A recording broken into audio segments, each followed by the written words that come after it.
महादेव्यः कुक्षिरत्नं शब्दजितवरात्मजं राजचन्द्रमहं वन्दे तत्त्वलोचनदायकं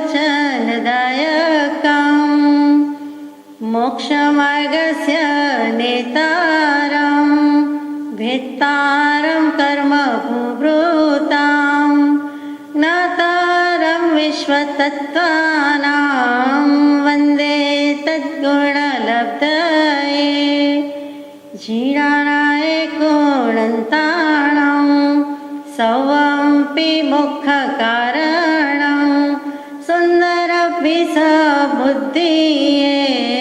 सर्वभवाणि बन्धनं जिनप्रवचन दुर्गम्यता थाके अतिमतिमान अवलंबन श्री सद्गुरु सुगमने सुख खाणजी राजराजेश्वर देशना। सच्श्रुतने नमस्कार, असीम उपकारी आत्माने नमस्कार, तारक त्रिपुटी भगवंतने नमस्कार, मावित्रोने नमस्कार, माविત્રો સમાન મુરબ્બીઓ મુમુક્ષોને નમસ્કાર, પ્રત્યેક શુદ્ધાત્મ દ્રવ્યને નમસ્કાર। પરમ કૃપાળુ દેવ પ્રણિત વચનામૃતજી પત્રાંક 714 વિક્રમ સંવત 1952 આસો તારીખ 19/10/1895 થી તારીખ 5/11/1896 દરમિયાન લખાયેલો પ્રસ્તુત પત્ર। શરૂઆતમાં જ સહજ સ્વરૂપની જેમને પ્રાપ્તિ છે એવા સહજ સ્વરૂપ વિલાસી સહજ સ્વરૂપી પોતે ફંડ પંચ પરમેષ્ઠી યાને કે શુદ્ધ સહજ સહજ સર્વ વિભાવથી રહિત એવા શુદ્ધ સ્વરૂપને એટલે કે ઓમને મૂર્ધન્ય સ્થાને મૂકીને પોતાનો નમસ્કાર પ્રગટ કર્યો। જીનાય નમઃ એ પંચ પરમેષ્ઠીને નમસ્કારની સાથે સાથે પોતાને નમસ્કાર અને સાથે સાથે જીનાય નમઃ અનંતકાળના પરિભ્રમણમાં જેણે જેણે પણ રાગ દ્વેષને જીતી લીધા છે તે અનંત પરમાત્માને, અનંત જીનેશ્વરને, અનંત કેવલીને, અનંત આત્મા સિદ્ધાત્માને બધાને કહી દીધા તે નમસ્કાર છે। ભગવાનજીને કહેલા લોક સંસ્થાન આદિ ભાવ આધ્યાત્મિક દૃષ્ટિથી સિદ્ધ થવા યોગ્ય છે।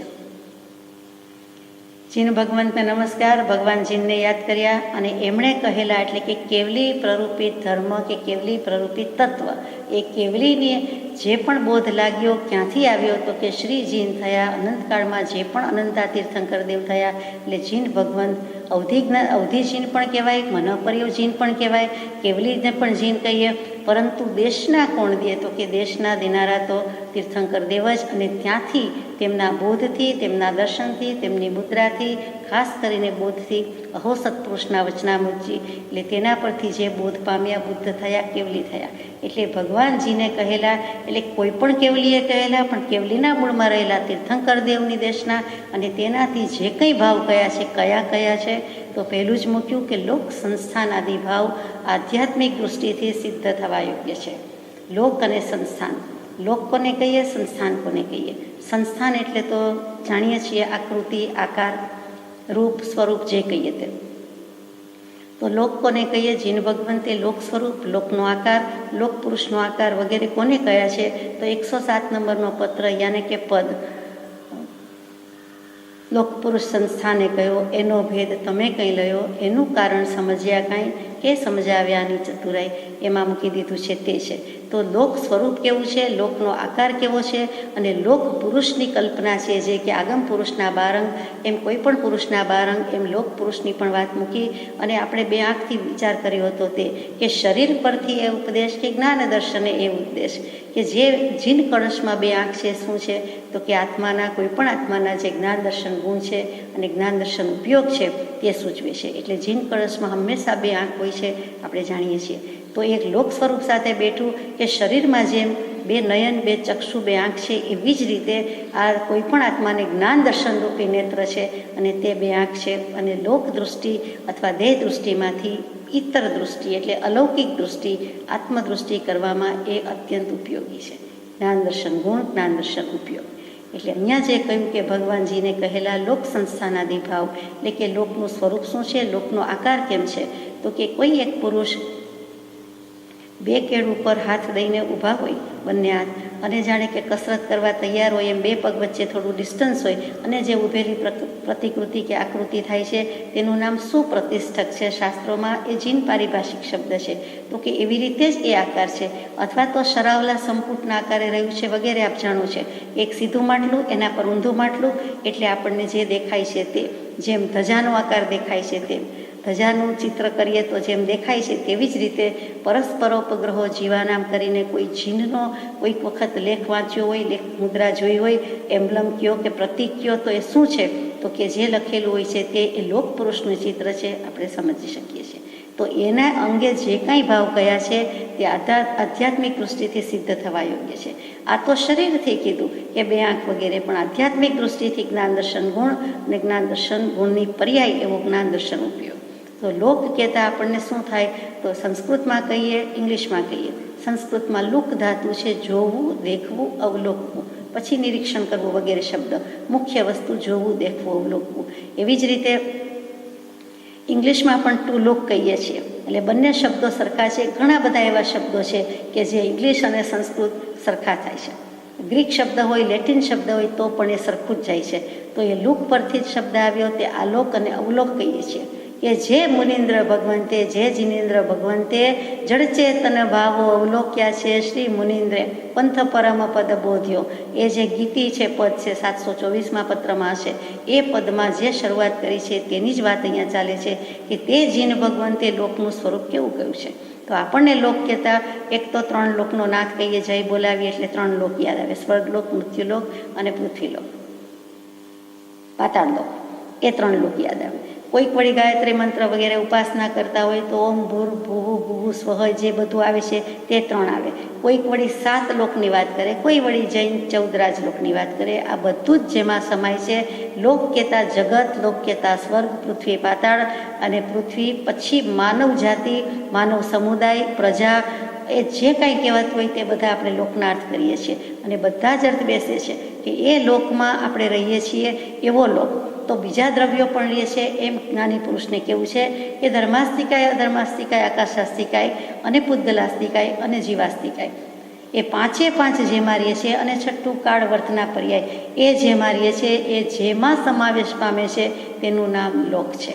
એટલે લોક એટલે માત્ર મનુષ્યો નહીં, માત્ર આત્મા એમ નહીં, પણ આ બીજા બધા દ્રવ્ય છે. ષટ દ્રવ્યાત્મક વિશ્વ કહીએ, ષટ દ્રવ્યાત્મક જગત કહીએ, એ જીનાગમનો પહેલો પાયો છે. એ વ્યવસ્થા સ્વીકારવાની છે.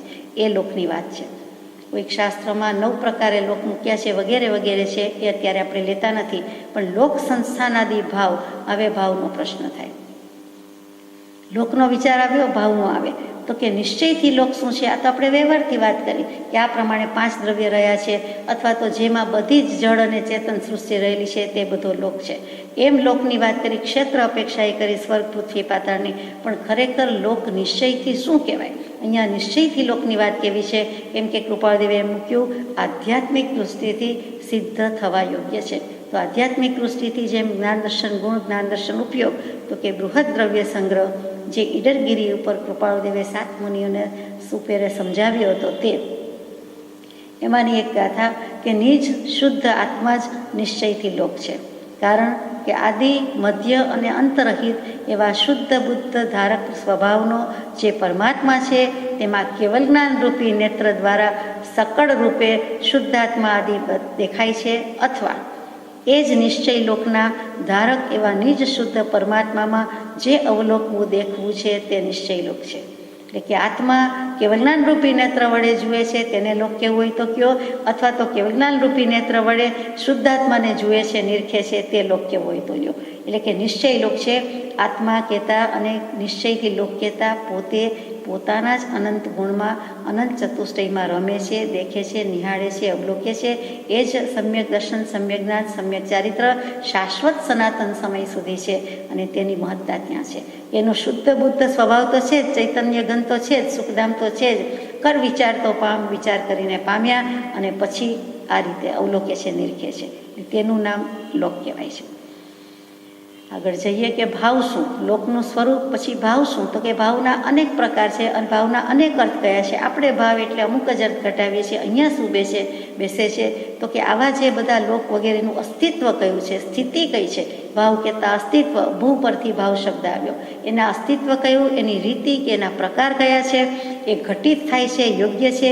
એની સ્થિતિ છે કોની, લોક સ્વરૂપની, લોક સ્વરૂપનું વર્ણન અને લોકની સ્થિતિ આ પ્રકારે જ છે. ભગવતીજી સૂત્ર પણ કહે, દિગંબર રામનાઈના શાસ્ત્રો પણ કહે, એકી અવાજે બધા કહે છે તે.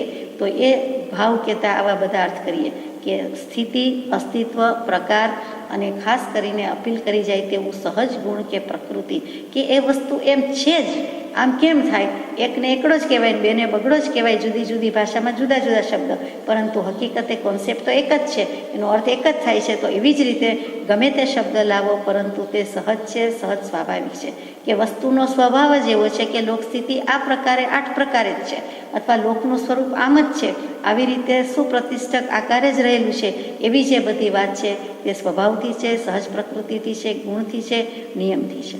બીજું ભાવ કહેતા વિચાર, કે જીન ભગવંતે જોઈ જાણીને આ બધા વિચાર મૂક્યા છે, પ્રકાર મૂક્યા છે, લોક સંસ્થાનથી માંડીને બધા જ. તો એને આધ્યાત્મિક દૃષ્ટિથી સિદ્ધ થવા યોગ્ય છે. તો આધ્યાત્મિક દૃષ્ટિ શું, આત્મદૃષ્ટિ થઈ, પણ અહીંયા આત્મદૃષ્ટિ નથી લખ્યું, આધ્યાત્મિક દૃષ્ટિ લખ્યું. આપણે સ્તવનમાં ગાતા હોઈએ છીએ, નિજ સ્વરૂપ જે ક્રિયા સાધે તેહ અધ્યાત્મ કહીએ રે, જે ક્રિયા કરી ચૌગતિ સાધે તેન અધ્યાત્મ કહીએ રે. આનંદગંજી મહારાજ શ્રેયાંશ પ્રભુના સ્તવનમાં કહે છે કે જે સ્વરૂપ કે જે ક્રિયાથી, જે અનુષ્ઠાનથી કોઈ પણ ક્રિયામાં બધું આવી ગયું, જો સ્વ સ્વરૂપની સિદ્ધિ થઈ તો તેને અધ્યાત્મ કહેવાય. અને એવી દૃષ્ટિ એટલે આધ્યાત્મિક દૃષ્ટિ છે. બાકી તો જે ક્રિયા કરીને ચારે ગતિમાં રખડવાનું જ આવે છે, ભલે દેવગતિ હોય, પરંતુ રજળપાટ જ રહે છે, તો એને કંઈ આપણે અધ્યાત્મ કહેતા નથી. અધ્યાત્મ લયું કે પ્રાપ્ત કયું કહેતા નથી. ફરીથી પરિભ્રમણ ઊભું જ રહે તો એને અધ્યાત્મ કહેવાતું નથી. એટલે આધ્યાત્મિક દૃષ્ટિથી કેવું છે કે જો સ્વરૂપની સિદ્ધિ કરી તો તે આધ્યાત્મ છે. આગળ જઈએ, ચક્રવર્તી આદિનું સ્વરૂપ પણ આધ્યાત્મિક દૃષ્ટિથી સમજાય તેવું છે. ચક્રવર્તીને લીધા છે, ચક્ર, વર્તુળ, સર્કલ, ગોળ. તો ચક્ર જેનામાં છે તે ચક્રવર્તી, કોઈ પણ બાબતના ચક્ર છે. આપણને પણ કેટલીક વખતે ચક્રવર્તી હોય એવું લાગે, કેમ કે શરીર છે, દેહ છે, તેમાં જે માનવ દેહ છે તેમાં 6 ચક્ર છે તો છે જ. એવા ઘણા ચક્ર આપણી પાસે છે. હસ્તરેખા જુઓ, પગની રેખા જુઓ, તો ચક્રડા જ છે કે ચક્કર જ છે કે શું, તો કે એ ચક્રડા જુદા. અને અહીંયા ચક્ર કેવું છે, પૈડું, ગોળ, હંમેશા એનો આકાર ગોળ જ રહ્યો છે. હજુ સુધી ચક્ર કહેતા વર્તુળનો જ અર્થ સમજાય છે, અથવા ગોળાકારનો જ સમજાય છે. તો જેવી રીતે ચક્ર ચાલુ જ રહે છે, એવી રીતે જન્મ મરણનું ચક્ર ચાલુ છે, એવી જ રીતે મોક્ષે જવાનું ચક્ર પણ ચાલુ જ છે. કોઈને કોઈ સમયે ક્યાંકથી ને ક્યાંકથી તો જીવ મોક્ષે જાય જ છે. અને મોક્ષનો માર્ગ કૃપાળદેવ કહે છે કે કરવાળની ધાર જેવો છે, એટલે કે તલવારની ધાર જેવો છે. કરવાલ કહેતા નાની તલવાર, એટલે અખંડ છે અને ગોળ છે, ગોળાકારે છે. એટલે એમાં કોઈ દિવસ આદિ, મધ્ય, અંત આવતું જ નથી. દેખાય છે તો પણ અંત પામતું નથી. ચક્કર ક્યાં પૂરું થાય, વ્હીલ ક્યાં પૂરું થાય, ક્યાંયથી પૂરું ન થાય. એટલે જે ગોળ કહીને કહી દીધું છે એમ ચક્ર કહી દીધું છે. તો ચક્રવર્તીની રિદ્ધિ સિદ્ધિ પણ ચક્રવર્તી પદ બાંધ્યું છે, એટલે એ બધી જ લબ્ધિ એને મળે છે, એમાં મિડમેક નથી, ફેરફાર નથી. એવી જ રીતે આધ્યાત્મિક દૃષ્ટિથી એમ સમજવાનું છે કે તેમના જેવા પણ કેટલાક છોડીને ચાલી નીકળ્યા, સમ્યક દૃષ્ટિ થયા, કેવલી થયા, મોક્ષે ગયા, અથવા કેટલાક જશે. તો જો ચક્રવર્તી સમસ્ત સિદ્ધિ, રિદ્ધિ, સિદ્ધિ, સમૃદ્ધિને મૂકી દે તો ધર્મ ચક્રવર્તી થઈ જ મોક્ષ છે, છૂટકો છે. તો આપણે પણ એમાંથી બોધ લઈએ છીએ, આધ્યાત્મિક દૃષ્ટિથી મૂલવીએ છીએ કે ધર્મ ચક્રવર્તી થવાનું છે. ચક્રવર્તી પદ તો મળે કે ન મળે, પણ ધર્મ ચક્રવર્તી પદમાં લોકશાહી છે, જે મારે તેની તલવાર કરે તેનું કામ. એટલે જેની તારી વારે વાર, જેમ પ્રભુ શ્રીજી બોધમાં કહે, એટલે ચક્રવર્તીને જેમ નવ નિધાન છે, તેમ કેવલજ્ઞાનીને પણ નવે નિધાન ખુલી જાય છે. 5 અંતરાય કર્મની પ્રકૃતિ છે એનો ક્ષય થઈ જાય છે, અને 4 અનંત ચતુષ્ટય પ્રગટી જાય છે. અનંત જ્ઞાન, દર્શન, સુખ, વીર્ય એ અનંત ચતુષ્ટય, અને 5 અંતરાય કર્મની દાન, લાભ, ભોગ, ઉપભોગ, વીર્ય એ પ્રકૃતિનો ક્ષય થાય છે. એટલે અનંત દાન, અનંત લાભ, અનંત ભોગ, અનંત ઉપભોગ અને અનંત વીર્ય. જેમ ચક્રવર્તીના 9 ભંડાર છે, નિધાન છે, ખજાના છે, તેમ કેવલજ્ઞાની ધર્મ ચક્રવર્તી અને એના પણ એટલા જ 9 નિધાન ખુલી જાય છે. એટલે જ્યાં ચક્રવર્તી આવે ત્યાં તરત જ આપણને ધર્મ ચક્રવર્તીનો લક્ષ થાય કે હો આ તીર્થંકર દેવ પણ ચક્રવર્તી પદ પણ એક ભવમાં, 3 તીર્થંકર દેવને 16માં, 17માં, 18માં તો તે જ ભવે તીર્થંકર પદવી પણ પામ્યા. એ કેવો પુરુષાર્થ હશે કે ચક્રવર્તી તરીકે કેટલા બધા કર્મ બાંધ્યા પણ હોય અને તે જ કર્મ ભલે જન્મથી સમ્યક દર્શન હોય અને કેટલુંક વાંધો ન આવે, કેમ કે સુદર્શન ચક્ર એ જેમ શ્રી કૃષ્ણજીનું છે અને બીજું બધું જ હટી જાય, હારી જાય, તો સુદર્શન કહેતા સમ્યક દર્શનનું ચક્ર છે. તો એ ચક્રવર્તીને વાંધો આવતો નથી, કેમ કે તીર્થંકર દેવ હતા, એટલે કે જન્મથી જ એમને મતિશ્રુત અવધિ જ્ઞાન હતા અને જ્ઞાની તરીકે જ જન્મ હતો. જેમ પરમ કૃપાદેવ કહે છે કે અજ્ઞાન યોગી પણ તો આ દેહ ધર્યો ત્યારથી જ નહોતું. એટલે આ બધા ચક્રવર્તી થવા સર્જાય છે કે સ્વતંત્ર ચક્રવર્તી છે શું? રાજાનો રાજા, રાજાધિરાજ, મોટો રાજા, મહાન રાજા, એક જ રાજા, 6 ખંડનો ધણી, એક જ સમ્રાટ. તો કે સમ્રાટનોય સમ્રાટ, ચક્રવર્તીનોય ચક્રવર્તી, અનંત અક્ષય કોષનો એકમાત્ર સ્વતંત્ર સ્વામી, શુદ્ધ ચેતનાનો, જ્ઞાન ચેતનાનો પોતે એક જ સ્વામી, તે આત્મા, અને તે ધર્મ ચક્રવર્તી થાય છે. એટલે કે સ્વરાજ લે છે, આત્માનું સ્વરાજ લે છે, સમ્રાટ છે તો પોતે અત્યંત વધારે મોટો સમ્રાટ છે અને કાયમનું સનાતન સમયનું સુખ પ્રાપ્ત કરે છે. સનાતન સમય માટે શાશ્વતી સત્તા પહેલાં અહીંયા ઓળખી લીધી આ ભવે આ દેહ, અને પછી શાશ્વત સમય માટે સિદ્ધશિલા પર એ સત્તામાં જ રહે છે, અસ્તિત્વમાં જ રહે છે, એટલે કે સિદ્ધ પરમાત્મા થાય છે. તો ચક્રવર્તીની સમસ્ત રીતિ સિદ્ધિ સમૃદ્ધિ કરતાં જેનો એક સમય મૂલ્યવાન છે એવો માનવદેહ આપણને મળ્યો છે. તો હવે કલ્યાણની કરીએ તો ક્યારે કરીશું? આ બધી આધ્યાત્મિક દૃષ્ટિથી મૂલ્યવાની વાત હોય તેમ સમજાય છે.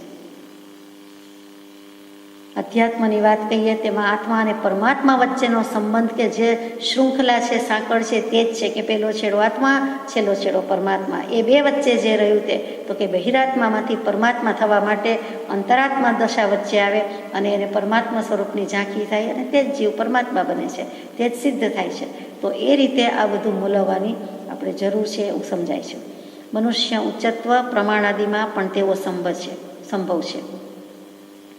મનુષ્ય ઉચ્ચત્વ એટલે કે ઊંચાઈ 500 ફૂટના, 500 ધનુષ્યના, 1 ધનુષ્ય એટલે 1 હાથ ગણો, અગર 2 હાથ ગણો તો એ શાસ્ત્રીય માપ પ્રમાણે અહો તે ઋષભદેવ પ્રભુ, અહો તે સિમંદર પ્રભુ, એ બધાના આટલી અવગાના હોય, આટલી લંબાઈ હોય, આવડી બેડ હોય, આવડા બેડરૂમ હોય, અથવા તો એટલી સીલિંગ ઊંચી હોય, મેલ એવડા હોય, વગેરે વગેરે સવાલ થાય. મૂળમાં શું તો કે બાહ્ય લક્ષ, કે જે શરીર છે એ શરીર એટલે કે દેહ અને એની ઊંચાઈ વગેરે વગેરે. પછી વળી સ્ટ્રક્ચર ઉપર જઈએ, હાઇટ, વેઇટ, એ પ્રમાણે સંસ્થાન અને બંધારણ ને વગેરે વગેરે. તો કે અહીંયા ઊંચત્વ કહ્યું છે કે આટલા મનુષ્યોની ઊંચાઈ હોય, તો કે મનુષ્ય ઊંચત્વ પ્રમાણાદિમાં પણ તેવો સંભવ છે કે એનાથી ઊંચું શું હોઈ શકે? સિદ્ધશિલાથી ઊંચું કાંઈ છે? એનાથી કાંઈ ઊંચું નથી. આત્મા એક પછી એક ઉન્નતિને પામતો આબાદ થતો થતો ઉન્નતિના એક પછી એક સોપાન સર કરે છે, સિદ્ધિના શિખર સર કરતો જાય છે.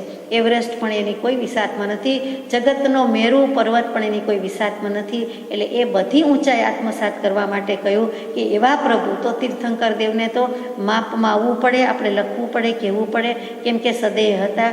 એ નાની વાત છે, એ તો કાંઈ નથી, એ ન સમજાય એવું નથી. એ એમ સૂચવે છે કે એમની આધ્યાત્મિક ઉન્નતિ કેવી હતી, છેક સુધીની હતી, સિદ્ધશિલા પર જઈને સ્થિતિ કરવા સુધીનું પદ પ્રાપ્ત કર્યું. તો એ પદવીના ધણી હતા અને એટલા માટે એવા બધા મનુષ્યોને એટલી હાઈટ હોય એમાં નવાઈ નથી, હોઈ શકે છે. જેમ વેતિયા મનુષ્યો થવાના છે તો એક વેતના મનુષ્યને એમ થવાનું કે 5-5, 6-6, 6.5 ફૂટના મનુષ્યો હોય, શું વાત છે! કીડીને થતું હશે આ બધા કેવડા મોટા છે, કેવું બધું થાય. એવું જ આપણને તીર્થંકર દેવ અથવા તે કાળના બધા યુગલિક મનુષ્યોના હાઈટ માટે થાય છે. સિમંદર પ્રભુ પણ એ જ છે, ઋષભદેવ પ્રભુની જે કંઈ સ્થિતિ હતી દેહની, અવગાનાની, આયુષ્યની, તે જ તેમની છે. જે 1-2 દિવસમાં અથવા ક્ષણજીવી આજ્ઞા અથવા કેટલાક લાઇટમાં જંતુ મરે છે, જીવે છે, આપોઆપ જન્મે છે, મરે છે. એક શ્વાસોચ્છ્વાસમાં 17.5 વાર જન્મ મરણ કરી ચૂકતા જીવોને આપણા 50-100 વર્ષના આયુષ્ય કેટલા લાંબા લાગતા હશે, એ જેમ સમજી શકાય છે તેમ આપણને પણ તેમનું લાગે છે. પણ હકીકત છે અને સમજવા યોગ્ય છે, સ્વીકારવા યોગ્ય છે. કાળ પ્રમાણાદિ પણ તે જ રીતે ઘટ્યમાન છે. કાળને જેમ કરમને શરમ નથી તેમ કાળને પણ કોઈની શરમ નથી. Time and ટાઈડ weight four none. તો કાળ દ્રવ્ય તો છે જ, એ વર્તના પર્યાય છે. એટલે તીર્થંકર દેવ હોય તોય ભલે, નરેન્દ્ર હોય, ધર્મેન્દ્ર હોય, જિનેન્દ્ર હોય કે પછી નાગેન્દ્ર હોય કે ગમે તે હોય, કે સામાન્ય મનુષ્ય હોય કે નિગોદ હોય,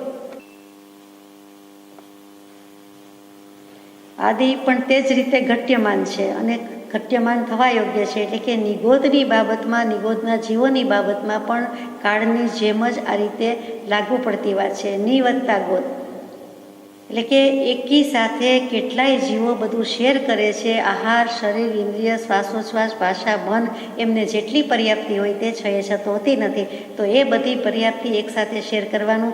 એક શરીરમાં અનંતા જીવ એ કેવું હશે? શરીર અનંતા એમ કેવું ઘટતું નથી. તો કે જીવો બધા જ છે પરંતુ તેના સ્વામી નથી. એટલે કે નિગોદને કોઈ ભાન નથી, અનુપયોગ એ બધું ચાલે છે.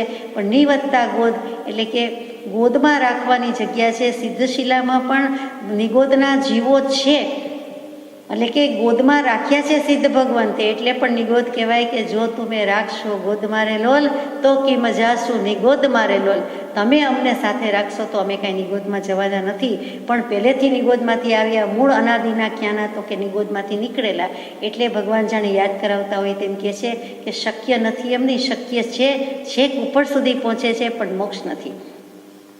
પણ યાત્રા તો ત્યાંથી જ શરૂ થાય છે. તો નિગોદ આદિ પણ તે જ રીતે ઘટ્યમાન થવા યોગ્ય છે કે બધું જ શેર કરે છે અને છતાં બધા જ દ્રવ્ય જુદા જ છે. અને કે બધી જ જગ્યાએ નિગોદના જીવ રહેલા છે, નરકમાંય રહેલા છે, પૃથ્વીના પટમાંય રહેલા છે, આપણી સામે રહેલા છે, આપણા શરીરમાં પણ નિગોદના જીવો રહેલા છે. જેને બેક્ટેરિયાને, વિષાણુને, કીટાણુને કેવાય બધા નામ, કૃમિને કહેવાતું હશે. હાલતા ચાલતા દેખાય તેવા કૃમિ નહીં, પરંતુ નિગોદના જીવ છે. તીર્થંકર દેવના વગેરેના કેવલીના શરીરમાં આવતા નથી, બાકી હોય છે. તો એવું નિગોદ પણ ભેગીને ભેગી જ છે.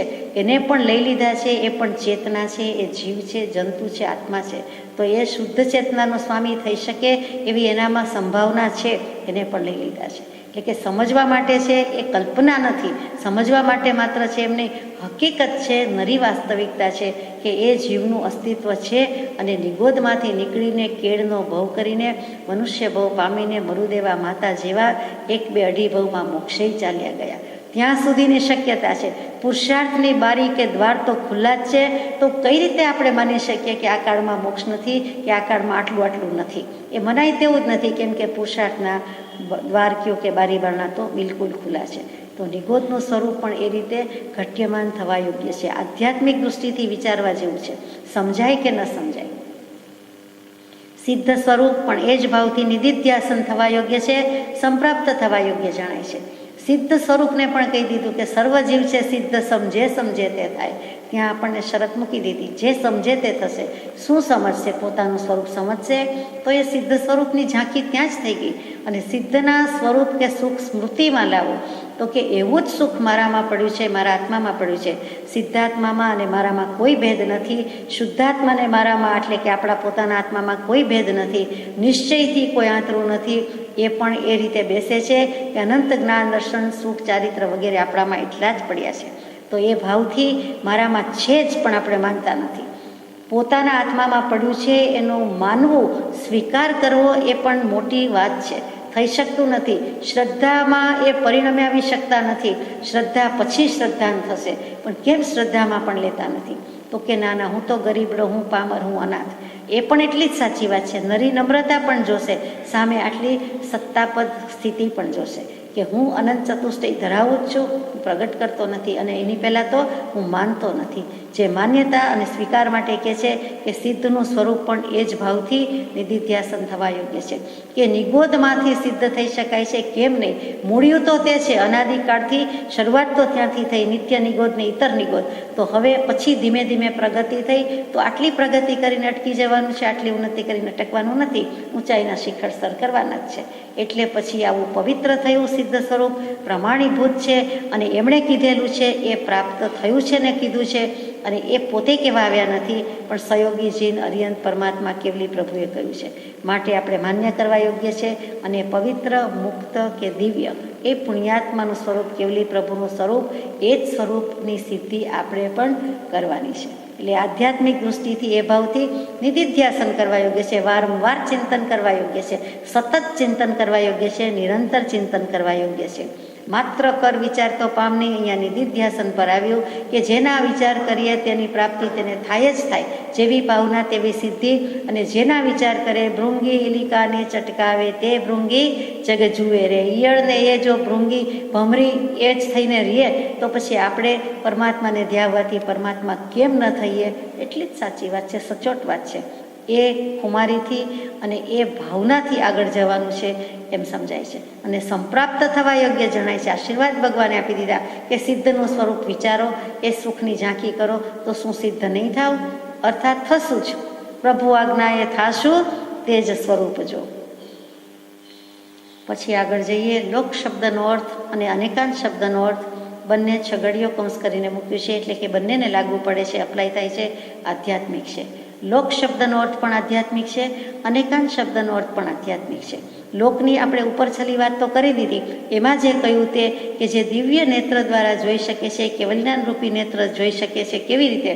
તો કે નિજ શુદ્ધ આત્મા, એટલે કે પોતાનો શુદ્ધ આત્મા એ જ નિશ્ચયથી લોક છે.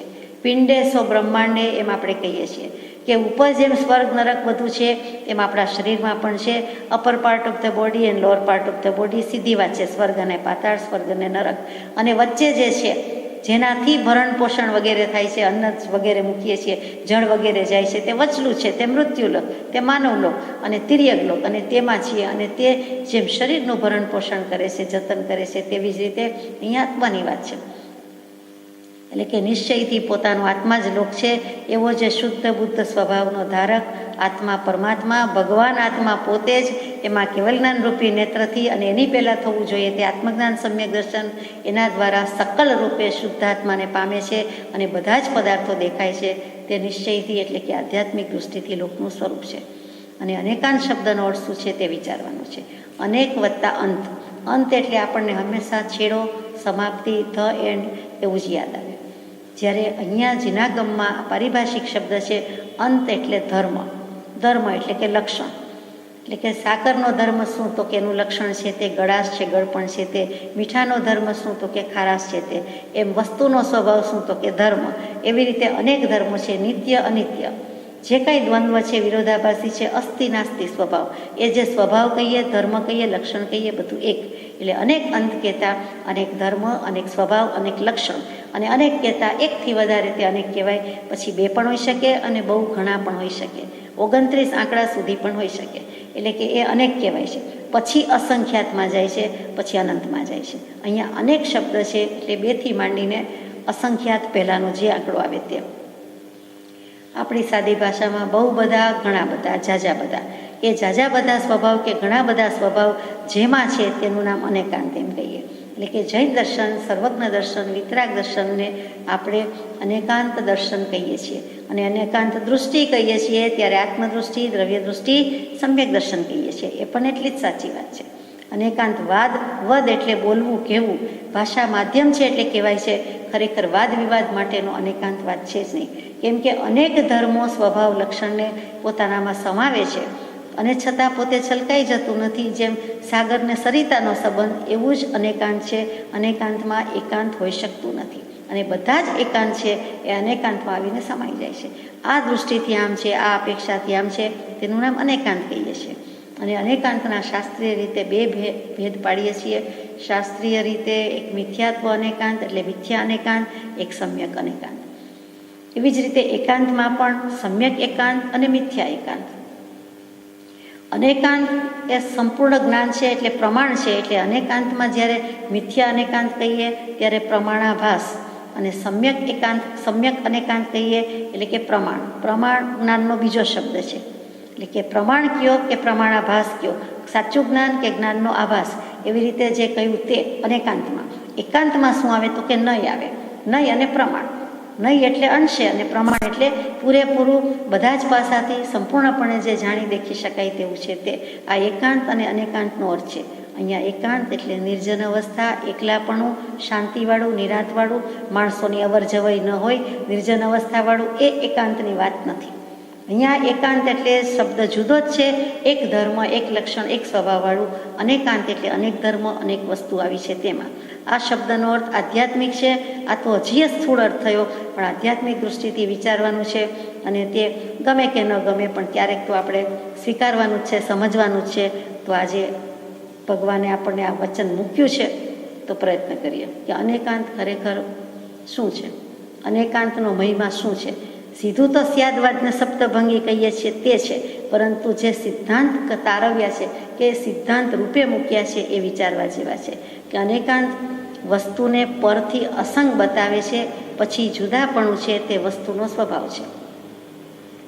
અનેકાંત દર્શન વસ્તુને એટલે કોઈ પણ વસ્તુને, આત્માને પણ વસ્તુ કહેવાય કેમ કે દ્રવ્ય છે, એટલે ચીજ વસ્તુ કહીએ છીએ તે વસ્તુ અથવા તો આત્મા વસ્તુ, આત્મદ્રવ્ય બધાને લાગુ પડે છે. એ પરથી અસંગ બતાવે છે કેમ કે અનેકાંત હોવાથી અનેક ધર્મથી એમ છે. જેમ એક જ વ્યક્તિ કોઈના કાકા, મામા, પપ્પા, પિતા, પુત્ર બધું જ હોઈ શકે છે, એવી રીતે બધા રોલ હોઈ શકે છે, બધા જ પોતપોતાની રીતે મૂલવે છે અને એ રીતે ડીલ કરે છે. પરંતુ વ્યક્તિ તો એની એ જ છે. એવી જ રીતે દરેક વ્યક્તિ કે દરેક વસ્તુ માટે લાગુ પડે કે પરથી અસંગ છે, પોતે તો જે છે તે જ છે, પરંતુ જુદાપણું છે, જુદું રહેવું પડે છે, જુદું કહેવું પડે છે, તે વસ્તુનો સ્વભાવ છે. એટલે કે દરેક દ્રવ્ય સ્વતંત્ર છે, દરેક વસ્તુ સ્વતંત્ર છે, દરેક ગુણ સ્વતંત્ર, એની પર્યાય સ્વતંત્ર. એટલે કે દ્રવ્ય, ગુણ અને પર્યાય ત્રણેયનું સ્વતંત્ર પરિણમન થાય છે, તેના પર ભાર મૂક્યો છે. બીજું કહીએ અનેકાંતમાં કે વસ્તુને સ્વપણે છે અને પરપણે નથી એમ બતાવે છે, પરંતુ પોતે એટલે કે આત્મા કાંઈ જ કરી શકતો નથી. પોતાનું કાંઈ કરે છે તો કે પોતાનું પણ જ્ઞાન સિવાય કાંઈ કરી શકતો નથી, પોતાની ક્રિયા પણ એ કરતો નથી, કરી શકતો નથી.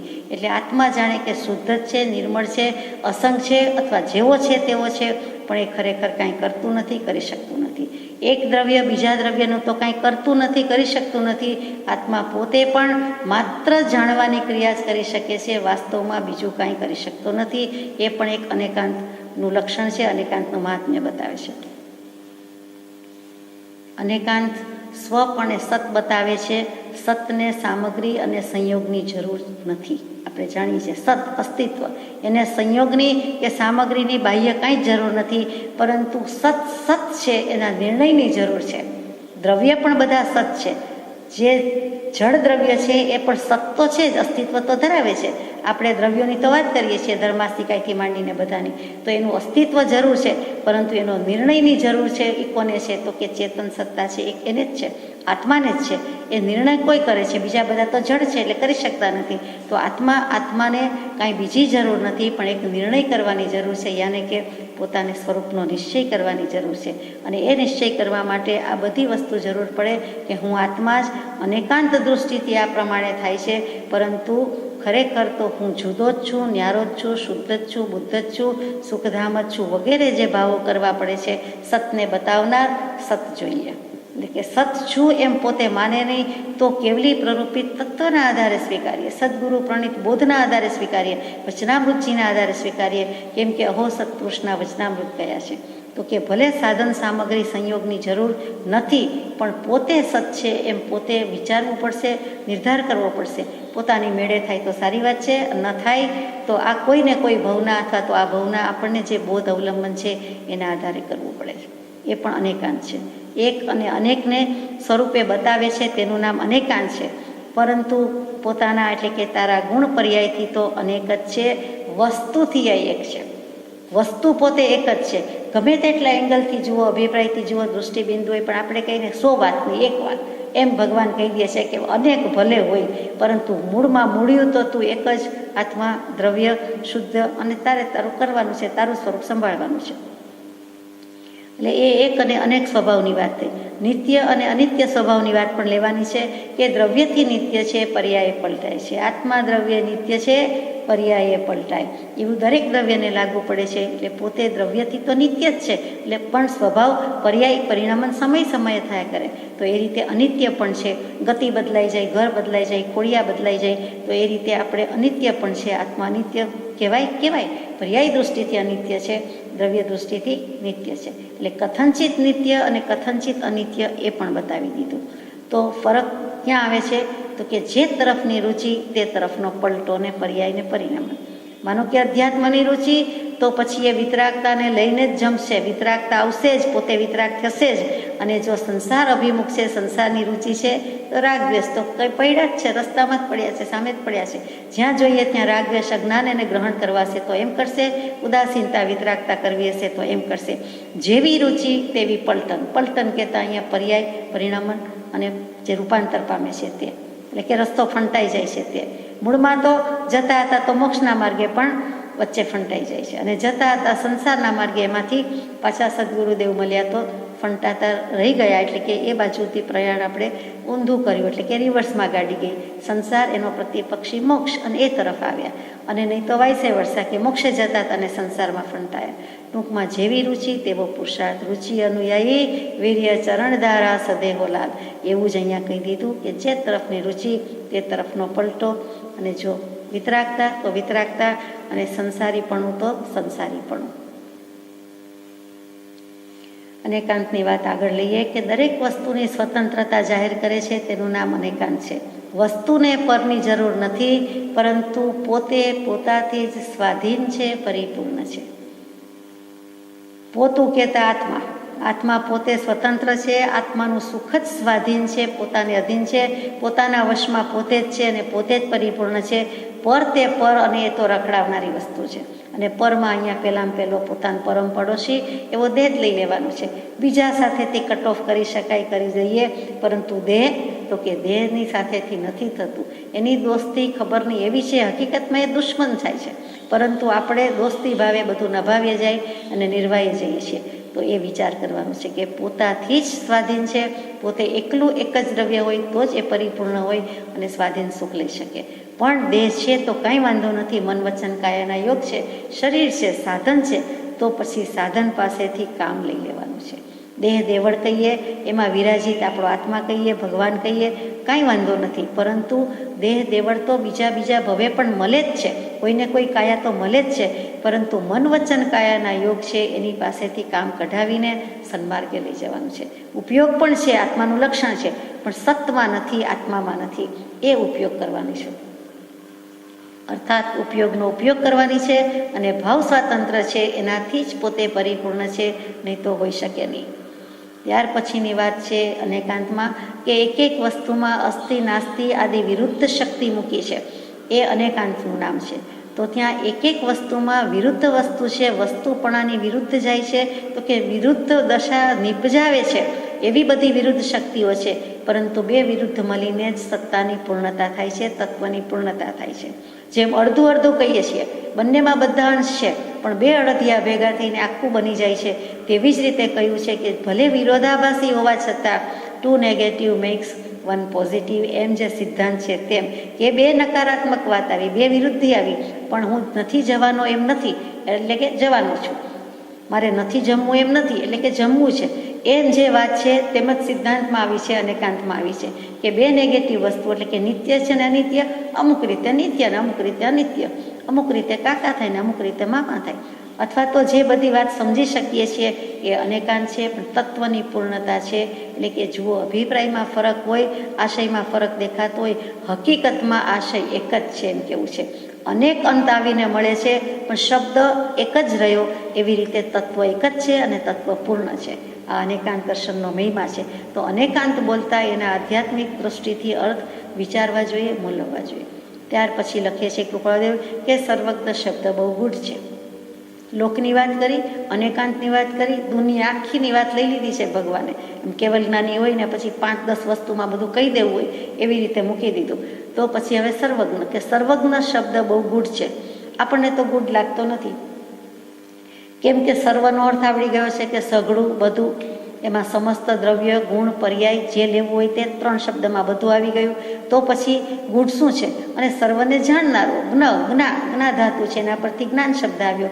તો દરેકને જાણનારો, સર્વને જાણનારા તે સર્વજ્ઞ. એમાં ગૂઢ શું આવ્યું? તો વિચાર કરીએ કે મોક્ષ માર્ગના મૂળ ઉપદેશક, મોક્ષ માર્ગસ્ય નેતારમ, એ જ સર્વજ્ઞ દેવ છે. ફરીથી મોક્ષ માર્ગનો મૂળ ઉપદેશ કોણે આપ્યો? તો કે જે પણ હોય તે અનંતકાળમાં શ્રી સર્વજ્ઞ દેવે. આમ જ માર્ગ છે, વસ્તુનું સ્વરૂપ છે, દ્રવ્યનું સ્વરૂપ છે. કહ્યું કોણે? તો કે આવી રીતે જે સર્વજ્ઞ દેવ થયા તેમણે, એટલે કે કેવલી પ્રભુએ. તેથી સર્વજ્ઞ શબ્દ ઓળખવા જેવો છે, અને એની ગૂઢતા એમાં જ રહેલી છે કે નિશ્ચયથી જેનો સર્વજ્ઞનો સ્વભાવ છે તેવો જ આપણા આત્માનો સ્વભાવ છે. કોઈ પણ આત્માને આપણે જ્ઞાન સ્વભાવી અને સર્વજ્ઞ સ્વભાવી કહેવો જ પડે, બોલવો જ પડે. જ્ઞાનીઓએ તો લખ્યો જ છે. આપણે ક્યાં માનીએ છીએ? આપણે તો એમ કહીએ હું તો અજ્ઞાની, નિપટ અજ્ઞાની, પાછું આપણે એમ કહીએ. અને વાત સાચી છે, એમ પણ કેવડાવે છે કે ચોખ્ખો કોરો થશે તો તને તારા શુદ્ધ સ્વભાવમાં પ્રતિબિંબ પડશે, અથવા તો એનું પ્રતિબિંબ પડશે. પણ ચોખ્ખું કોરું થવા માટે કહે છે કે હે જ્ઞાની પુરુષ, હે પરમાત્મા, હે પરમ કૃપાળદેવ, હું કંઈ જ જાણતો નથી એમ કરીને તમારા શરણે આવું છું, માટે મને મોક્ષ માર્ગની પ્રાપ્તિ થવી જોઈએ, અગર તો થશે. ભગવાનનું આશીર્વચન છે. તો એ રીતે સર્વજ્ઞ શબ્દ સમજવાનો છે કે હું સર્વજ્ઞ સ્વભાવી જ છું, શુદ્ધાત્મા છું, એવી રીતે સર્વજ્ઞ સ્વભાવી છું અથવા જ્ઞાન સ્વભાવી આત્મા છું. આગળ જઈએ કે સમસ્ત પદાર્થને જાણવાના સામર્થ્યરૂપ સર્વજ્ઞ શક્તિ આત્મામાં ત્રિકાળ છે જ. ત્રણેય કાળમાં હું ધારું તે કરી શકું. જેમ વ્યવહારમાં તો બોલીએ જ છીએ કે હું કરી શકું, હું કરી નાખું, પણ ભૂલી જાય છે કે તારામાં પોતાનામાં એક તણખલાના બે કટકા કરવાની શક્તિ પણ નથી. જે શક્તિ ત્રિકાળી કીધી હમણાં જ, તે માત્ર જાણવાની શક્તિ છે, પણ કોઈ દ્રવ્યમાં કે પોતાનામાં ફેરફાર કરવાની કોઈ શક્તિ નથી, ગુંજાઈશ નથી. ગજા બહારની વાત છે, એની સાથે કમ્પેર થાય એવું જ નથી. એટલે કે કર્તૃત્વ બુદ્ધિ સાવ ઉડાડી દીધી છે. કરી શકે છે માત્ર જાણવાની ક્રિયા. એનો અર્થ કે માત્ર પોતે સ્વભાવ પરિણતિ એની જ સ્વરૂપનો કરતા છે. બીજું બધું કરતા પદ તો વ્યવહારથી કહ્યું જાય છે, ઉપચારથી કહ્યું જાય છે. કહેવું પડે એટલે કહેવાય છે, અથવા તો સ્વાંગ સજીને આવ્યા છીએ, સ્વાંગ જે કાંઈ છે તે ભજવવાનો છે માટે કહીએ છીએ, બાકી હકીકતમાં કંઈ થતું નથી. આ સર્વજ્ઞ સ્વભાવની શ્રદ્ધા હોવી જ ઘટે, અને તો જ સ્વભાવ સન્મુખ થઈએ, અને તો જ આપણે મોક્ષે જઈ શકીએ કે સમ્યક દર્શન લઈ શકીએ. એટલે આની શ્રદ્ધા કે પ્રતીતિ કરીએ જ છૂટકો છે. સર્વજ્ઞ શબ્દ સમજવો સહેલો નથી, પણ ભગવાન કહે છે કે સમજાશે, આ જીવ સમજે તો સહજમાં મોક્ષે, નહીં તો અનંત ઉપાય પણ નથી. પછી તે પ્રતીતિ પર્યાય સામે જોઈને થતી નથી, પરંતુ સ્વભાવ સામે જોઈને કરીએ છીએ, સ્વભાવના આશ્રય જ કરીએ છીએ, અને તેને તો જ સર્વજ્ઞતાની પ્રતીતિ આવશે. એટલે કે આત્મ સ્વભાવ, નિજ સ્વભાવ, શુદ્ધ સ્વભાવ, એ બધું બોલવા કરતાં એક સ્વભાવ કહી દીધો. તો કે સ્વભાવ એટલે આપણે જે ડાયો છે, ક્રોધી છે, માની છે, લોભી છે, એવા સ્વભાવની વાત નથી જ નથી. આત્મ સ્વભાવની જ વાત છે. એ તો આપણે સમજીએ છીએ. જે મંગલાચરણ ગાઈએ છીએ એમને નથી ગાતા. પ્રભુશ્રીજીએ એમના ક્રમમાં મૂક્યો નથી. પોતાના પર પાઠવેલો પત્ર કયો કે પત્ર પ્રાસાદ કયો કે પત્ર પ્રસાદ કયો, અને એ જે કૃપાદેવ તરફથી પ્રસાદી મળી 875મો અહો સત્પુરુષના વચનામૃત મુદ્રા અને સત્સમાગમ, અને તે પોતે પણ નિત્યક્રમમાં મૂક્યો છે. 4 વખત મૂક્યો. બધી વખત મંગલાચરણથી શરૂઆત થાય, અને એ જ મંગલાચરણ કેમ તો કે અપૂર્વ સ્વભાવ, નિર્વિકલ્પ સ્વભાવ અને અંતે અયોગી સ્વભાવમાં સ્થિતિ કરાવી નાખે, એટલું આ સત્પુરુષના વચનામૃત મુદ્રા અને સત્સમાગમમાં બળ છે. એ કવચ છે, દૈવત છે. માટે એ 3 સ્વભાવની પ્રાપ્તિ માટે 3 મૂક્યું હોય તેમ જણાય છે. તેવું આપણને ભક્તિભાવથી લાગે, ખરેખર પણ એવું લાગે છે. તો આત્માનો સ્વભાવ જ સર્વજ્ઞ છે. સ્વભાવના આશ્રય જ જે કંઈ થશે તે થશે, અને આત્માનો સ્વભાવ સર્વજ્ઞ છે. તો સર્વજ્ઞ કહેતા બધાને જાણનાર, બધાને જાણે. આપણે બધાનું બધું જ જાણતા હોઈએ તો કેટલો મોટો મહિમાવંત સ્વભાવ થયો. એનાથી મહાત્મ્યવાળું દુનિયામાં કાંઈ નથી. આત્માથી મહત્વનું કાંઈ નથી. અને આત્માની પરિણતિ થઈ જાય ને આત્મ સ્વભાવનું ભાન થઈ જાય તો એનાથી કોઈ તીક્ષ્ણ, સૂક્ષ્મ કે મોટી કોઈ વાત નથી. મહત્તત્વ, મહનીય, આ છે મહાધામ, સુખધામ. પછી ચિદાનંદ પરમાત્મા, વંદો રમતા રામ. એટલે આ સર્વજ્ઞ સ્વભાવની પ્રતીતિ કરવા માટે સર્વજ્ઞ શબ્દ સમજવો ગૂઢ કયો છે. અને જો આપણે આટલી મહિમાવંતી વાત માની તો પછી એ પોતાનો મહિમા, પદ, પ્રતિષ્ઠા છોડીને અન્ય એટલે કે પર ભાવમાં, વિકારમાં, વિભાવમાં જાય ન જાય. એને એનું કાંઈ મહાત્મ્ય લાગે. સ્વભાવ છોડીને એ વિભાવમાં જાય, અથવા તો એને કન્સિડર કરે, એના સામૂહિક ન જુએ. એમાં જવાની વાત ક્યાં આવી? ખરેખર જો માન્યતા થઈ ગઈ હોય, શ્રદ્ધા અને શ્રદ્ધાનપણે પરિણતિ થઈ ગઈ તો એ કરવાનો જ નથી. પરંતુ હજી પરિણતિ નથી થઈ, એટલે કે પ્રતીતિની કચાશ કે શ્રદ્ધાની કચાશ કે કમી કહીએ તે આ વસ્તુ છે. માટે શ્રદ્ધા પરમ દુર્લભા અને સર્વજ્ઞ શબ્દનો લક્ષ પણ થતો નથી. જે સદગુરુદેવના આશ્રય થાય છે, બોધે થાય છે, અને પોતાના સ્વભાવના આશ્રયથી થાય છે. સદગુરુદેવ પણ આપણને એમ જ કહે છે કે તું તારું જાણ, તારો સ્વભાવ, તારું સ્વરૂપ તારી પાસે છે. તને વ્યવહારથી અમારું શરણું છે, નિશ્ચયથી થો, તને તારું પોતાનું જ શરણું છે. વસ્તુની પર્યાયમાં જે સમયે જે કાર્ય થવાનું છે તે જ નિયમથી થાય છે અને સર્વજ્ઞના જ્ઞાનમાં તે જ પ્રમાણે જણાયું છે. પણ આમ નથી માનતા અને નિમિત્તને લીધે ફેરફાર થવાનું માને છે તેને વસ્તુના સ્વરૂપની કે સર્વજ્ઞની શ્રદ્ધા નથી. એટલે આપણું તો નાકે જ કાપી નાખ્યું કે માથું જ ઉતારી લીધું જો નથી તો, કે વસ્તુની પર્યાયમાં જે સમયે જે કાર્ય થવાનું છે તે જ નિયમથી થાય છે. સર્વજ્ઞના જ્ઞાનમાં પણ તેમ જ ભાસે છે. એ પહેલેથી જાણીને બેઠા છે એવું નથી. જેવા જેવા ભાવ ફરતા જાય છે, ફરક ક્યાં છે કે બધી જ પરિણતિ એકી સાથે એક સમયે એટલે કે યુગપત થાય છે. એક સમયમાં જેમને ભૂતકાળનું, વર્તમાનકાળનું અને ભવિષ્યકાળનું એક જ સમયમાં દેખાય છે, જણાય છે, તે મોટી વાત છે. ભૂતકાળનું ભૂતકાળ રૂપે, વર્તમાનનું વર્તમાન રૂપે, ભવિષ્યનું ભવિષ્ય રૂપે નથી સમજાતું. કેમ કે આપણે સર્વજ્ઞ થયા નથી. જો સર્વજ્ઞ થઈ જઈએ, જો આપણે કેવડી થઈ જઈએ તો આપણને બધું જ સમજાય. પછી તો સમજવા જેવું રહે જ નહીં. કરીને બેઠા કહેવાય એટલે પછી ક્યાંથી સમજવાનું રહે? પછી કોઈ પ્રયોજનભૂત નથી. એટલે કે આ બધી વસ્તુ માન્ય કરીએ કે એક સમયમાં દેખાય તો કે ખબર ન પડે. આપણે બધી શોધ કરવા ગયા નથી, પણ માનીએ છીએ કે આ કારણે ઇલેક્ટ્રિસિટીનું આ પ્રમાણે કામ ચાલુ છે, આમ કરીએ તો ટીવીમાં દેખાય છે, આમ કરીએ તો સંભળાય છે, વગેરે બધી એક પછી એક શોધ થાય. કમ્પ્યુટરમાં આમ ચિપ્સ હોય તો આમ થાય. એ બધું જેમ જાણીએ છીએ, બધું શોધ કરવા ગયા નથી. અહીંયા ખુદે ખુદની ખુદાની ખોજ કરવાની છે. રિસર્ચ એને જ કહેવાય છે કે આત્મતત્વ હું મને ગોતું છું અને મને મળતું નથી, અથવા મને મારું ન મળે બને માનવું નથી અને ભાનમાં આવવું નથી, એ ભૂલ રહી જાય છે. તો સર્વજ્ઞ સ્વભાવની શ્રદ્ધા કર્યા વિના, એટલે કે પોતાના આત્માની શ્રદ્ધા કર્યા વિના, સેલ્ફ કોન્ફિડન્સ કહીએ છીએ તે, એના વિના આપણે સર્વજ્ઞ શબ્દ સમજાયો કહેવાય નહીં. તો પછી કેવલ જ્ઞાન નથી ને છેની વાત કરનારા આપણે કોણ? આ કાળમાં નથી ને આ કાળમાં છે ને, હતું ને નહોતું ને, એ શું છે? કાંઈ નથી. ભાન તો છે નહીં, ખબર તો છે નહીં. સર્વજ્ઞ સ્વભાવની પણ ખબર નથી. અનુભવ અને પ્રતીતિ તો પછી છે, પણ એ શ્રદ્ધામાંય જો સ્વીકાર નથી તો આપણે એવા અભિપ્રાય આપવાનું ગજું જ નથી. આપણો આશય જ મલિન થયો કે આપણને ખબર નથી એના વિશે આપણે બોલીએ છીએ, કહીએ છીએ. વિચારવા જેવું છે. જ્ઞાનનું કાર્ય તો માત્ર જાણવું જ છે. રાગ દ્વેષ કરવાનું આપણું આત્માનું સ્વરૂપ નથી. હે આત્મન, તું તો જાણે જ છે, તારે માત્ર જાણવાનું જ કામ કરવાનું છે. તું એટલું જ કરી શકે એમ છે, પણ તું તારી મર્યાદા ઓળંગે છે એટલે બીજાનો વિચાર કરે છે. પણ તું ખરેખર કાંઈ કરી શકે એમ નથી. કરવાનો તારો સ્વભાવ નથી, સ્વરૂપ નથી. અને અધૂરું જાણવાના પરિણામે તારું જે જ્ઞાનનું મૂળ સ્વરૂપ છે એ પણ જતું રહે છે. તું જાણે છે કોઈ વિશે કાંઈ, એ પણ અધૂરું જ છે. અને કોઈનું પણ જાણે છે, તારું પોતાનું જાણે છે, એ પણ અધૂરું છે.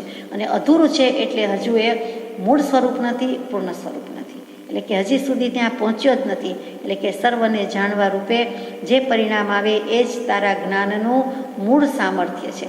મૂળ સુધી તો જવાનું છે, પણ અડધેથી નહીં. તો મૂળિયા સુધી જવા માટે અડધું ચાલી શકે જ નહીં. એક ઝાડ પાનની વાત કરીએ કે નાના છોડની વાત કરીએ તો મૂળ સુધી જવું હોય તો ખોદવું જ પડે છે. વાવી દીધેલું હોય તો જોવું પડે, ખોદવું પડે છે. નહીં તો મૂળને આપણે ટચ કર્યો પણ ન કહેવાય, વાયા વાયા કહેવાય. કે મૂળ છે, ઉગી ગયું, થડ છે, પાંદડા છે, ઝાડપાન છે, એને પાણી પીવડાવ્યું, એને સ્પર્શ કર્યો, યસ, એમ વાયા વાયા થયું. સીધો સંસ્પર્શ કહી શકાતો નથી. અહીંયા સીધા ચઢાણની વાત છે. અહીંયા સીધી સ્પર્શ ના થવી જોઈએ. સમ્યક દર્શન બીજાને થાય ને આપણને સ્પર્શ થાય, બને જ નહીં. બીજો જમે ને આપણા પેટમાં જાય, બને જ નહીં. આપ મુઆ વિના સ્વર્ગે ન જવાય. એવી જ રીતે પોતાના સ્વભાવનું ભાન, પોતાના જ્ઞાનનું મૂળ સ્વરૂપ છે એ જે કાંઈ છે તે અધૂરામાં નહીં ચાલે. થ્રુ વાયા વાયા એ કાંઈ ચાલશે નહીં. એ પોતે જ કરવાનું છે. સદગુરુ દેવ કે ખુદ ભગવાન હોય, કેવલી હોય, તીર્થંકર દેવ હોય, પણ ત્યાં નિમિત્ત માત્ર થયું, એને ત્યાં ઉપાદાન કહી શકાતું નથી. ઉપાદાન આપણે પોતે છીએ અને આપણે જ કરવાનું છે. વિચારવા જેવું છે. સર્વજ્ઞતા એટલે nothing but knowledge. Pure knowledge કેવું? એના કરતાં નથિંગ બટ નોલેજ, કેવળ જ્ઞાન. સિર્ફ જ્ઞાન, જ્ઞાન અને જ્ઞાન, બીજી કોઈ વાત નથી. પૂરેપૂરું જ્ઞાન, એક જ્ઞાન, શુદ્ધ જ્ઞાન, સંપૂર્ણ જ્ઞાન. એના ઘણા વિશેષણ કેવલ જ્ઞાન સંબંધી પત્રમાં આપણે વિચાર્યા. તો એવા જ્ઞાનથી ભરેલા આત્માની પ્રતીતિ કરવી એ જ ધર્મનો મૂળ પાયો છે. આવ્યું પ્રતીતિ ઉપર કે આત્માની પ્રતીતિ, પોતાના આત્માની પ્રતીતિ કરવી એ જ ધર્મનું મૂળિયું અથવા તો મૂળ પાયો થયો અને એ જ પામી શકે છે. અંતમાં ને ટૂંકમાં આ પત્રના સર્વજ્ઞતા શબ્દના અંતમાં એટલું જ કે નિજ સ્વભાવ સામે જોઈને સ્થિર થતાં ક્ષણ માત્રમાં સર્વજ્ઞતા પ્રગટી જાય તેવું છે. સમય માત્ર કેવું જોઈએ, પણ આપણે ક્ષણ માત્ર કહીએ છીએ. શું કરવાથી? નિજ સ્વભાવ સામે જોઈને. તો સ્વભાવ શું એક વ્યક્તિ છે કે એના સામું જોવાનું છે, કે એક વસ્તુ છે? વસ્તુનો સ્વભાવ છે, વસ્તુ નથી.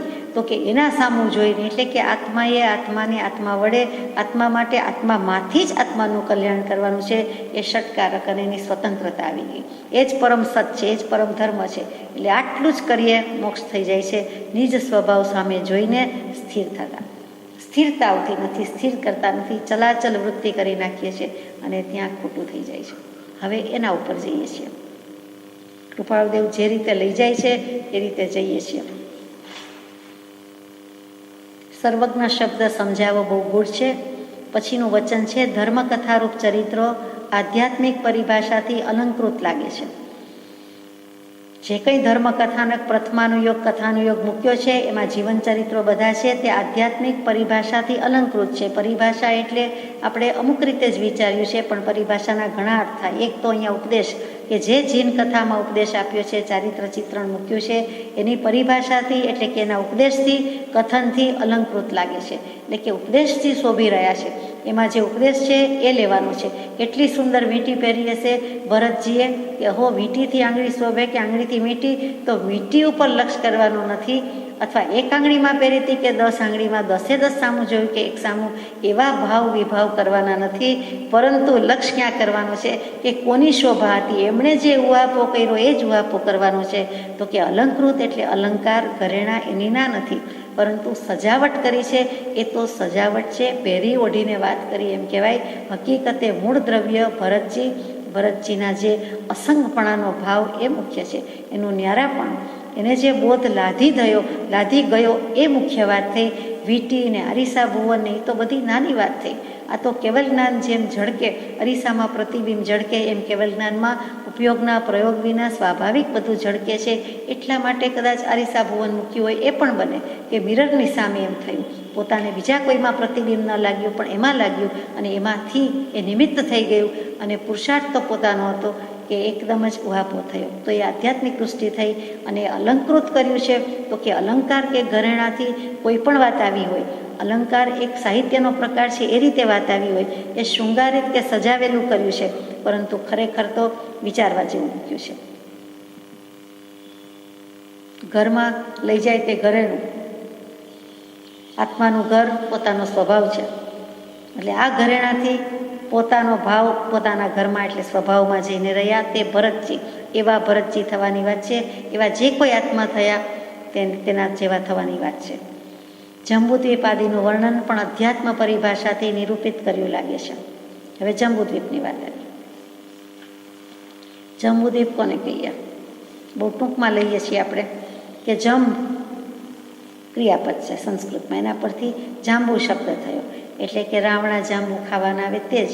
અને ત્યાં ઘણા બધા જાંબુ વૃક્ષ, આખો દ્વીપ જ, આખો દરિયો કહીએ, દ્વીપ કહીએ, બેટ કહીએ, તે બધું જ જાંબુ જાંબુ જાંબુ એટલે જંબુદ્વીપ છે. તો કે તિરછા લોકનો મધ્ય ભાગ, એમાં 1 લાખ જોજનનો લાંબો પડો વિસ્તારવાળો આ જંબુદ્વીપ, વચ્ચે 1 લાખ જોજનનો મેરુ પર્વત આવ્યો છે. ફરીથી 3 લોક કહીએ છીએ, એમાં વચલો લોક એટલે તિર્યક લોક, એટલે કે મનુષ્ય લોક, મર્ત્ય લોક, અને એમાં 1 લાખ યોજનનો લાંબો પોળો વિસ્તારવાળો જંબુદ્વીપ. એ જંબુદ્વીપની વચ્ચે બરાબર સેન્ટરમાં કહીએ તે મેરુ પર્વત આવ્યું છે. મીનાતી ઇતિ મેરુ પર્વત, એટલે કે 3 લોકને માપી શકે છે, એનાથી બધું મપાય છે તે મેરુ પર્વત છે. અને એવા જંબુદ્વીપમાં 10 ક્ષેત્ર આવ્યા: ભરત, ઐરાવત, પૂર્વમાં આવી દે, પશ્ચિમમાં આવી દે, દેવકુરુ, ઉત્તર કુરુ, હરિવાસ, રમ્યકવાસ, અને બીજા 2 છે. મુખ્ય 10 નદી આવી, 14 નદી આવે છે. એટલે આ બધું આધ્યાત્મિક છે, એની સાથે સાથે અલંકારિક છે. પણ આધ્યાત્મિક પર લક્ષ કરાવે. 14 નદી એટલે શું યાદ આવે? 14 ગુણસ્થાન. એટલે છેલ્લે આત્મામાં જાણે કે વળોટી પસાર કરીને ઓળંગીને પહોંચી જાય છે. ક્યાં? સિદ્ધ ક્ષેત્રમાં. આત્મા એનો એ રહ્યો, એનો સાગર છલકાતો નથી, શુદ્ધ સ્વરૂપી થઈ ગયો અને 14 ગુણસ્થાનકના પગથિયા ચડીને નિસરણી મૂકી દીધી, અથવા તો બધી નદી એક બાજુ રહી ગઈ. અસંખ્ય દ્વીપ સમુદ્ર છે અને એક એક દ્વીપ સમુદ્રમાં જેમ ડબલ માપ થતું જાય કે એકની ફરતો 2 લાખ યોજનનો, 2 લાખ ફરતે 4 લાખ યોજન, 4ને ફરતો 8, 8ને ફરતો 16 વગેરે વગેરે. અને એમાં છેલ્લામાં છેલ્લો જો કોઈ હોય તો તે સ્વયંભૂ રમણ દ્વીપ છે. અને સ્વયંભૂ રમણ સમુદ્ર છે એ પણ આપણે જાણીએ છીએ. તો કૃપાળુદેવે પણ આપણને અપૂર્વ અવસરમાં કહી દીધું, મોહ સ્વયંભૂ રમણ સમુદ્ર તરી કરી. આ કયા ભગવાનની વાત ચાલે છે? કૃપાળુદેવ લખી ગયા છે તે. એ કહેવાય વડે મોહ સ્વયંભૂ રમણ સમુદ્ર કેવા તરી ગયા? તો કે 2 બાહુથી, 2 ભુજાથી તરી ગયા, એટલે કે 2 હાથથી તરી ગયા. ઇંગ્લિશ ચેનલ તરી જવાય, બીજું ઘણું તરી જવાય, એટલાન્ટિક ઓશન તરી જવાય, પરંતુ આ તો કે આ તરવું મુશ્કેલ છે. આ મોહ સ્વયંભૂ રમણ સમુદ્ર તરવો મુશ્કેલ, પણ એમણે 2 ભુજા, 2 બાહુ, જ્ઞાન ઉપયોગ, દર્શન ઉપયોગથી તરી ગયા. અને અંબાલાલભાઈ જેવાને પત્ર લખ્યો તો એમણે એમ કહ્યું, અરે 2 ભુજા, 2 નહોતું લખ્યું, ભુજા જ લખ્યું હતું. તો કે આપ તો 1 ભુજાએ તરી ગયા છો. એટલે કેટલું દાદું કામ છે. ધન્યવાદ કે અભિનંદન કે પ્રણામ અભિવંદના કરીએ તેટલી થોડી. તો 1 હાથથી તરાતું હશે, પણ તરી ગયા છે. એવા વિકટ સંજોગમાં તરી ગયા. એવા ભગવાનની દશા થયા પછી 680માં પત્ર પછી આ પત્ર છે 714. એટલે બહુ વિચારણીય વાત છે. પોતે કેવલ જ્ઞાની થઈ ગયા હોય ને પછી મૂકતા હોય એવી બધી રીતે મૂક્યું છે. અતિન્દ્રિય જ્ઞાનના ભગવાનજીને 2 ભેદ પાડ્યા છે. અતિન્દ્રિય જ્ઞાન શું? ઇન્દ્રિયો અને મનથી જે જ્ઞાન થાય છે તે ઇન્દ્રિય જ્ઞાન, અને અતિન્દ્રિય જ્ઞાન એટલે ઇન્દ્રિય મન સિવાય જે જ્ઞાન થાય છે, ઇન્દ્રિય સિવાય જ્ઞાન થાય છે તે. એટલે કે બુદ્ધિથી થાય છે, હાથ પગથી થાય છે, કાયા જીભ નાક આંખ કાનથી થાય છે ના, એનાથી જ્ઞાન થતું નથી. પણ જે અતિન્દ્રિય જ્ઞાન કીધું એના 2 ભેદ આપણે વિચારવું પડે. તો કે કયું જ્ઞાન છે? તો કે પ્રત્યક્ષ જ્ઞાન પાછું લખે છે, દેશ પ્રત્યક્ષ લખે છે, અને એના 2 ભેદ કહે છે. એમાં અવધિ જ્ઞાન અને મનોપર્ય જ્ઞાન એવો શબ્દ યોજે છે. તો પ્રત્યક્ષ જ્ઞાન કોને કહેવાય? પ્રત્યક્ષ અને પરોક્ષ બહુ ટૂંકમાં લેવાની વાત છે, સમયની મર્યાદા આવી ગઈ. કે જે પદાર્થને સ્પષ્ટ આકાર વગેરે જાણે તેને પ્રત્યક્ષ જ્ઞાન કહીએ છીએ. જે પદાર્થને, કોઈ પણ ચીજ વસ્તુ પદાર્થને સ્પષ્ટ આકાર વગેરે વિશિષ્ટ રીતે જાણે તેને પ્રત્યક્ષ જ્ઞાન કહીએ છીએ. એના 2 ભેદ મૂક્યા, સામ વ્યવહારિક અને પારમાર્થિક પ્રત્યક્ષ. અહીંયા કૃપાળુદેવે દેશ પ્રત્યક્ષ લખ્યું. એ દેશ પ્રત્યક્ષ શું છે એના માટે આપણે વિચારીએ છીએ કે કોને કહેવાય દેશ પ્રત્યક્ષ જ્ઞાન? તો કે પહેલું સામ વ્યવહારિક પ્રત્યક્ષ લખ્યું કે જે ઇન્દ્રિય અને મનની સહાયતાથી વસ્તુને જાણે. સામ વ્યવહારિક, વ્યવહાર આવ્યો એટલે આ અટપટું થયું, એટલે ઇન્દ્રિય મનની સહાયતાથી જાણે છે. એટલે આંખથી દેખાય છે, કાનથી સંભળાય છે, મનથી વિચાર થાય છે વગેરે વગેરે. અને એ બંનેમાં જે 2 ઇન્દ્રિય છે તે અપ્રાપ્યકારી કીધી. એટલે કે ચક્ષુ અને મનને અપ્રાપ્યકારી કીધા. એ અપ્રાપ્યકારી કેવી રીતે છે? તો ખરા ચક્ષુ મન તો કે વસ્તુની સાથે સંયોગ થયા વગર જ જ્ઞાન કરાવે છે, માટે અપ્રાપ્યકારી. સ્પર્શમાં હાથથી કે પગથી કે ગમે તે રીતે સ્પર્શ કરવો પડે છે, તે વસ્તુની સાથે સંયોગ થાય છે. એવી રીતે કાનથી સંભળાય છે તો કાનથી પણ એ કેટલોક સંયોગ પામે છે. પણ ચક્ષુ વસ્તુ એવી છે કે અહીં બેઠા ગમે ત્યાં દૂરથી જતું હોય તો તે વસ્તુની સાથે સ્પષ્ટપણે એનો સંયોગ થતો નથી. તો ચક્ષુ અને મન ગમે ત્યાં ફરી આવે છે અત્યારે, તો તે વસ્તુ ક્ષેત્ર તો ક્યાંય દૂર સુદૂર છે, પણ મન અહીંયા છે. તો આપણે અહીંયા છીએ તો કે મન અને વસ્તુને કોઈ એવો ડાયરેક્ટ સંયોગ સંબંધ થયો નથી. એટલે કે વિષયની સાથે સંયોગ થવાથી જે જ્ઞાન થાય છે તે પ્રાપ્યકારી, અને એ સિવાયનું થાય છે તે અપ્રાપ્યકારી. પછી પારમાર્થિક પ્રત્યક્ષની વાત આવી, સામ વ્યવહારિકની વાત પૂરી થઈ ગઈ. કોઈ પણ ઇન્દ્રિય વગેરેની સહાય વિના પદાર્થને સ્પષ્ટ જાણે છે તે પારમાર્થિક પ્રત્યક્ષ. તેના 2 ભેદ, વિકલ્પ પારમાર્થિક અને સકલ પારમાર્થિક. અહીંયા કૃપાળુદેવે મૂક્યું દેશ પ્રત્યક્ષ, તે બીજું કાંઈ નહીં, વિકલ્પ પારમાર્થિક પ્રત્યક્ષ. દેશ પાર્ટલી, અંશે, સીધી વાત છે. ને સકલ એટલે સંપૂર્ણ જાણે છે, વિકલ એટલે અંશે કે દેશ પ્રત્યક્ષ જાણે છે. તેના 2 ભેદ છે, અવધિ જ્ઞાન અને મનોપર્ય જ્ઞાન. અવધિ જ્ઞાનની વ્યાખ્યા મૂકી તો કે ઇન્દ્રિયના અવલંબન વિના આત્મા દ્રવ્ય ક્ષેત્ર કાળભાવની અપેક્ષાથી મર્યાદામાં રહેલા રૂપી પદાર્થોને જાણે તે અવધિ જ્ઞાન છે. કૃપાળુદેવે શું મૂક્યું છે? ઈચ્છિતપણે અવલોકન કરતો આત્મા. ઈચ્છિતપણે, એમાં ઈચ્છા છે કે મારે આ જાણવું છે, જોવું છે. ઇન્દ્રિયના અવલંબન વગર અમુક મર્યાદા જાણે તે અવધિ. એટલે અવધિ એટલે લિમિટ, એટલે કે એમાં ઉપયોગ મૂકવો પડે છે તો કે કેટલાક મૂકે છે, ઉપયોગ મૂકે છે, પણ ઇન્દ્રિયનું અવલંબન નથી. 5 ઇન્દ્રિય પોતાની પાસે જ છે અને તે રીતે જે થાય છે જ્ઞાન તે અવધિ જ્ઞાન છે. મનોપર્યોગ જ્ઞાનમાં શું છે એ પણ મૂક્યું છે કે અનિચ્છિત છતાં માનસિક વિશુદ્ધિના બળ વડે જાણે તે મનોપર્યોગ જ્ઞાન.